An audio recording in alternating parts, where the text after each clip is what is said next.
एगो गाना आई रहा स्टूडियो से, कछिया हटा के माना दनादन हनुमान चालीसा पे।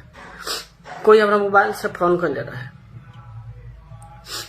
अब फोन कर रहा हम कैसनो गाना गवाई से कहीं गलती हो गई, कोनो बात ना से बात दोसर कोई कर ना करे। 4 साल पुराना बात।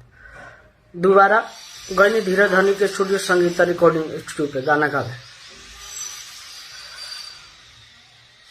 उ 4-5 गो लड़का के भेज के हमारा के एगो वीडियो बनवा ले, मारपीट के अकेला पड़ गनी बेल्ट से।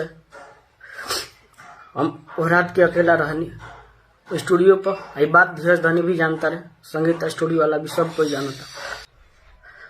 और बताई भाई गरीब घर के लेके कौन आगे ना बढ़ सकता। इतना अत्याचार करब तार भाई कुछ ना बिगड़े नहीं ना कुछ भाई। ये मने एगो साहनी कास्ट के बानी, हम छोट जात बानी तो इतना सतैब, इतना परेशान करब यार।